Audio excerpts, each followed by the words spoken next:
ప్రియమైన వారలారా, ప్రభువైన యేసుక్రీస్తు నామములో ఈ యొక్క ఉదయకాల సమయాన మీ అందరికీ నా హృదయపూర్వక వందనాలు తెలుపుకుంటున్నాను. అందరూ మీరు సంతోషంగా ఉన్నారని నమ్ముచున్నాను. ప్రియులారా, 1 కొరింథీ పత్రిక 2వ అధ్యాయము 9-10 వచనాలు ఇలా సెలవిస్తున్నాయి. దేవుడు తమ్మును ప్రేమించు వారికి ఏవైతే సిద్ధపరచునో అవి కంటికి కనపడలేదు, చెవికి వినపడలేదు, మనుష్య హృదయముకు గోచరము కాలేదు. కానీ మనకు దేవుడు తమ ఆత్మ వలన వాటిని బయలుపరచను అనేటువంటి మాటను ఇక్కడ చదువుతున్నామండి. ప్రియులారా, ఈ యొక్క లోకంలో ఒక మనిషిని ఇంకొక మనిషి ప్రేమించినప్పుడు అంటే ఇతను నన్ను ప్రేమిస్తున్నాడు, ఈయన నన్ను గౌరవిస్తున్నాడు అని చెప్పి ఆ మనిషి సగం మనిషికి కొన్ని సహాయాలు చేస్తాడండి. ఇప్పుడు ఒక మనిషి తను ప్రేమించేటువంటి ఇంకొక మనిషికి మంచి కోరుకుంటాడు అంటే ప్రియులారా, దేవుడు తను ప్రేమించేటువంటి వారికి ఆయన ఎంతగా మేలు కోరుకునేటువంటి దేవుడు అండి. ఇక్కడ దానిని గూర్చే ఈ యొక్క వచనాలు మాట్లాడుతున్నాయి. దేవుణ్ణి ఎవరైతే ప్రేమిస్తున్నారో వారికి దేవుడు సిద్ధపరచినటువంటి శ్రేష్టమైనటువంటి ఆశీర్వాదాలను మనిషి కళ్ళు చూడలేదు, మనుషుల యొక్క చెవులు వినలేదు, మనిషి యొక్క హృదయంకు అవి గోచరం కాలేదు అనేటువంటి మాటను ఇక్కడ చూస్తున్నామండి. ప్రియులారా, దేవునిని ప్రేమించేటువంటి వ్యక్తి అతడు ఎలాంటి పరిస్థితుల్లో ఉన్నా కూడా, అతడు ఎలాంటి దిగజారిపోయిన పరిస్థితుల్లో, హీన పరిస్థితుల్లో అతడు ఉన్నా కూడా ఆ వ్యక్తి దేవుణ్ణి ప్రేమించినప్పుడు ఆయనకు దేవుడు శ్రేష్టమైనటువంటి ఆశీర్వాదాలు దయచేస్తారని చెప్పి వాక్యం సెలవిస్తుంది. ఉదాహరణకి మనము దావీదు భక్తుడు మనం చూసినట్లయితే ప్రియులారా, దావీదు భక్తుడు దేవుణ్ణి ఎక్కువగా ఆయన ప్రేమించినటువంటి ఒక వ్యక్తిగా ఉన్నాడు. కీర్తన గ్రంథము 18వ కీర్తన 1వ వచనంలోనే ఆయన అంటున్నాడు, అయ్యా నేను నిన్ను ప్రేమిస్తున్నాను అని చెప్పి ఆయన దేవుని వైపు చూసి అనేటువంటి దాన్ని మనం చూస్తున్నామండి.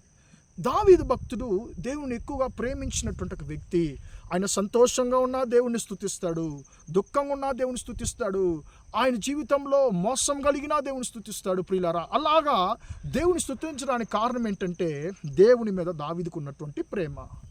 ప్రియులారా, ఆయన యొక్క తండ్రి వారి యొక్క ఇంటి వారులు దావీదుని ఏం చేశారంటే ప్రియులారా, ఆయన గొర్రెలు కాయడానికి మాత్రమే అతను ఉపయోగపడతాడని చెప్పి ఆయన గొర్రెలు కాయడానికి ఆయన పంపించేశారండి. కానీ దావీదు యొక్క సహోదరులు ముగ్గురు వాళ్ళు యుద్ధ సైన్యంలో ఉన్నారు, యుద్ధ శూరులుగా ఉన్నారు. కానీ తన యొక్క తండ్రికి 8వ కుమారుడైనటువంటి దావీదు గొర్రెలు కాస్తున్నాడు.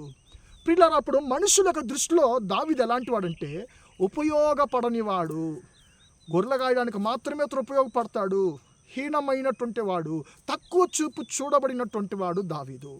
కానీ దావీదు దేవునిని ప్రేమించాడు కాబట్టి ప్రియులారా, దేవుడు దావీదుకి మహాశ్రేష్టమైనటువంటి ఆశీర్వాదాన్ని ఆయన ఉంచి ఉన్నాడు. అదేంటి? గొర్రెల కాపరైనటువంటి దావీదును సింహాసనములో రాజుగా ఆయన కూర్చొని పెట్టాలని చెప్పి దావీదు కొరకు దేవుడు ఇశ్రాయేలు సింహాసనాన్ని సిద్ధపరిచి ఉన్నాడండి. భవిష్యత్తులో గొర్రెల కాపరైనటువంటి దావీదు రాజుగా హెచ్చించబడింది మనం చూస్తున్నాము. ఒక రాజుగా అందరూ చూసి భయపడేటువంటి ఒక గొప్ప రాజుగా దావీదుని దేవుడు హెచ్చించాడు. కారణం ఏంటంటే దావీదుకి దేవుని మీద ఉన్నటువంటి ప్రేమ అండి. ఆయన అన్ని పరిస్థితుల్లో కూడా దేవుణ్ణి ప్రేమించడం ఆయన వదిలిపెట్టలేదు ప్రియులారా. కాబట్టి మీరు కూడా ఒకవేళ మనుషుల ద్వారా త్రోసివేయబడుతున్నారా, తిరస్కరించబడుతున్నారా, మనుషుల ద్వారా తక్కువ చూపు చూడబడుతున్నారా, మీరు దేవుని మాత్రం ప్రేమించండి, యేసయ్యను మాత్రం ప్రేమించండి. యేసయ్యను ప్రేమించడం మాత్రం వదిలిపెట్టకండి. ఆయనను ప్రేమించే వారికి ఆయన శ్రేష్టమైనటువంటి ఆశీర్వాదాలు ఇచ్చేటువంటి దేవుడు. గొర్రెల కాపరైనటువంటి దావీదుకు సింహాసనాన్ని దేవుడిచ్చాడు. కాబట్టి నీ జీవితంలో కూడా నేను తక్కువ చూపు చూస్తున్నారేమో ప్రియమైన దేవుని బిడ్డ, నీ యొక్క ఇంటి వారే నిన్ను తక్కువ చూపు చూస్తున్నారేమో, నీ తోడబుట్టిన వారు తక్కువ చూపు చూస్తున్నారేమో, నీ బంధువులు నిన్ను చాలా తిరస్కరిస్తున్నారేమో, నిన్ను హీనంగా నడిపిస్తున్నారేమో. దేవుడు అంటున్నాడు, నా కుమారుడు నా కుమార్తె, నువ్వు భయపడొద్దు, నువ్వు నన్ను ప్రేమిస్తున్నావు కాబట్టి ఖచ్చితంగా నేను నీ కొరకు శ్రేష్టమైనటువంటి ఆశీర్వాదాలు సిద్ధపరిచి ఉన్నాను, తగిన సమయానికి నేను హెచ్చిస్తానని చెప్పి దేవుడు అంటున్నాడు. కాబట్టి ధైర్యంగా ఉందామండి, మనం దేవుని ప్రేమిద్దామండి, యేసయ్యని ప్రేమిద్దామండి. యేసయ్య మీద ఉన్న ప్రేమను మాత్రం వదిలిపెట్టకుండా ఉందాము. ఖచ్చితంగా ఆయన మనల్ని దీవించేటువంటి దేవుడిగా ఉంటున్నాడు. ప్రార్థన చేద్దామా? ప్రేమగల మా తండ్రి, దయగల దేవ, ఇంతవరకు ఈ మాటలు విన్న మీ బిడ్డలు మీరు దీవించండి, ఆశీర్వదించండి. దేవుడు తను ప్రేమించు వారికి ఏవైతే సిద్ధపరచునో అవి కంటికి కనపడలేదు, చెవుకు వినపడలేదు, మనుషుల హృదయానికి గోచరం కాలేదనే మాట ప్రకారం తండ్రి యేసయ్యా స్తోత్రం. మీరు మా కొరకు సిద్ధపరచినటువంటి, నిన్ను ప్రేమించే వారి కొరకు సిద్ధపరచినటువంటి తండ్రి ఆశీర్వాదాలు అతి శ్రేష్టమైనవని చెప్పి తండ్రి దావీదు జీవితం ద్వారా మేము తెలుసుకుంటున్నాము.